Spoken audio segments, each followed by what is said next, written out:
Thank you for tuning into Zim News Beat TV with Robert Tapfumani. Kune vapiri vepasi rese reZimbabwe, vakadzi kana varume, vanenge vachireva kuti sekuru shumba wakaisa mabhatai varume. Noti mwana nzvaki ari mabhatai varume. Mira ine zvanda kutsana kuti vapenyu vazive.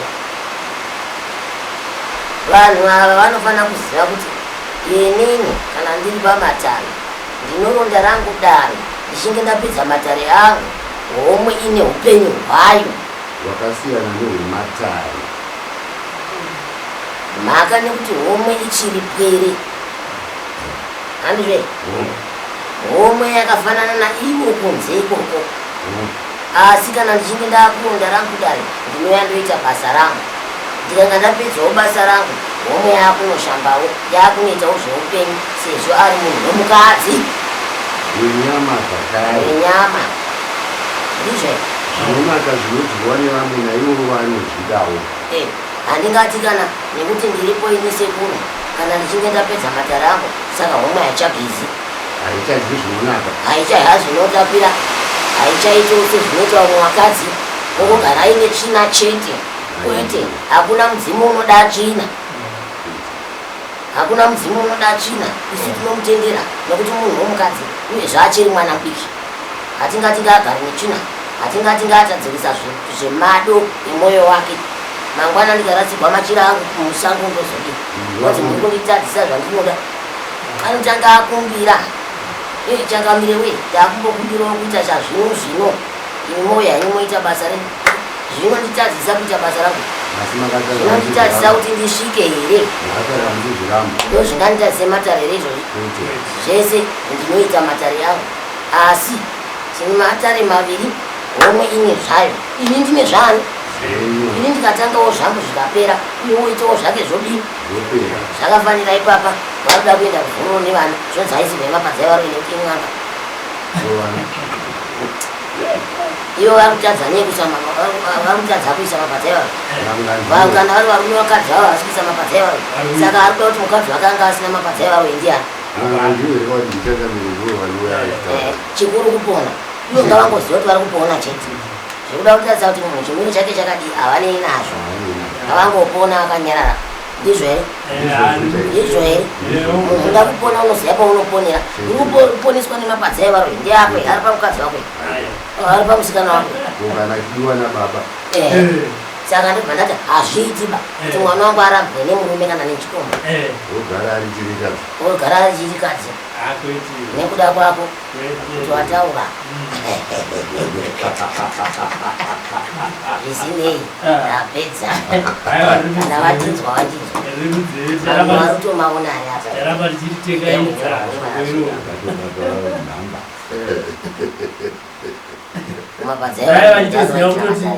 vaitoziva kuti homwe haimwe masisa vaitozviziva kuti haatomika namasisa, atadza kuti amedzi. inzwa zukuru vazhinji vachiuya pano vakasangana nehomwe ndisandauya takunzereka masisa enyamunoda. Homwe kuti aya ndiasekuru handimwizvi, vandoshamisika. Homwe yangu haitomwa masisa, inde nchimwa ndichiita kudai nanzvira miromo. Iyo inomwa mabhojera emutundo wemadhongo iyoaamabhojera ndo yainomwa. Saka zvakasiyana upenyu huviri huri pavanhu pavo munhu mumwe chete.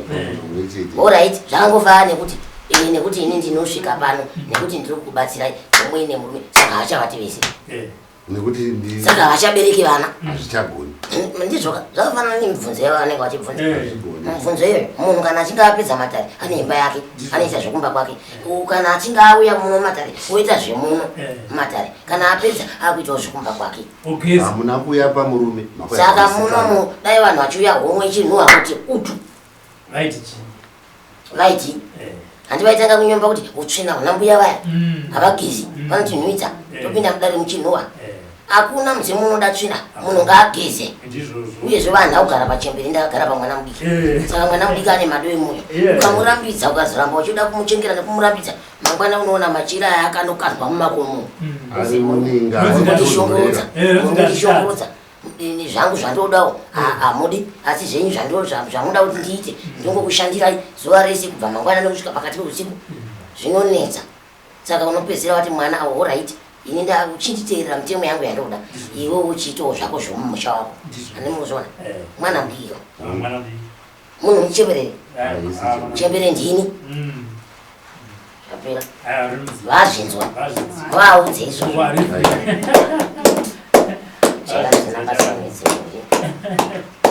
wewe ngaishambe ngaigeze ngaizokumafaro chokwadi asi inoziva painotangira nepainogumira wagona ukadaro inoziva painotangira nepainodini haungazaramba akasungwa kudaiwa nenhamo dzevanhu zvaita sei haachakwanisiwo kubuda panzaa pachifuanofana kubuda ozivawo kuti aiwa utamba achigumira achiziva chiremerera chake basi tizvozvo nyeba here nayo nyeba ndizvozvo mwana watakabereka anofanira kuitawo zvaanoda upenyu hwobva amanikidzwa nemere kuti asisina upenyu anofanira kuitawo upenyu ndosaka vachizoramba vachiita kunonamata zvakafanira kuti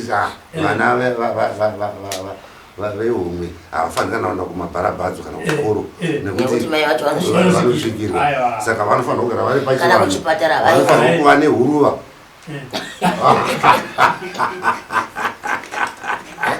asi zvino vanhu vakasvika pano vakatoona vana vehomwe vanoshayiwa kuti vana vengange here vakadai ndizvoupenyu huri kuraramawo nehomwe vanodiiyo vana vakatoenda kumabharabhodza vanoguzvikana kunzi vana veng'anga havazvizivivakomana nevamwe vana vanhu vaitakura mishonga kana nebute ikoko nemagona mumabharabhodza ikoko saka zvakafanira kuti izvozvi zvatiri kuita izvi dai tichizvitira muninga nekuti n'anga inofanira kugara muninga izvo here hapasina upenyu kapa muninga uchibika nemoto nezera raari irori utsi huchidai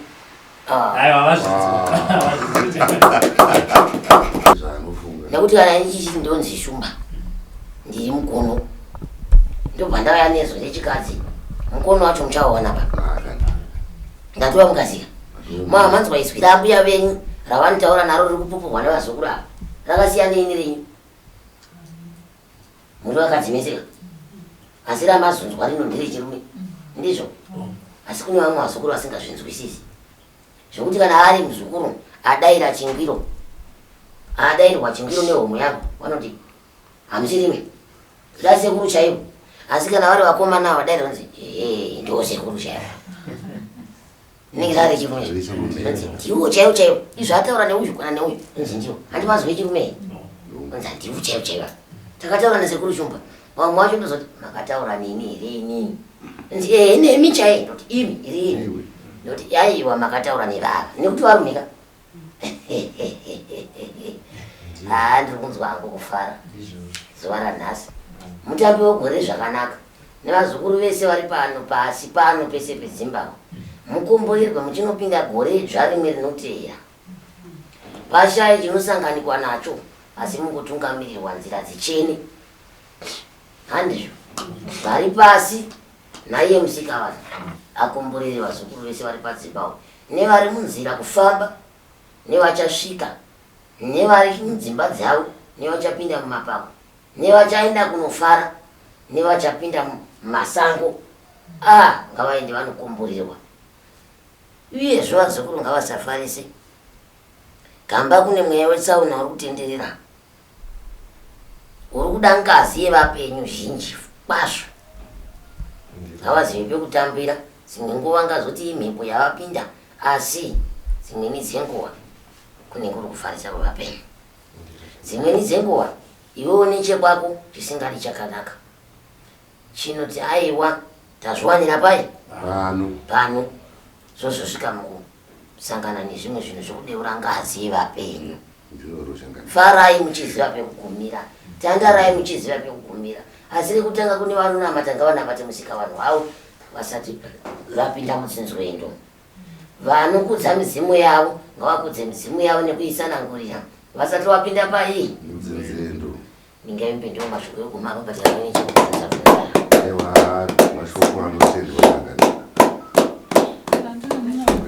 varume gore rinouya iro gore rinouya tonana gore rinouya tonana gore rinouya varume gore rinouya iro imba tonana gore rinouya varume gore rinouya iro gore rinouya tonana gore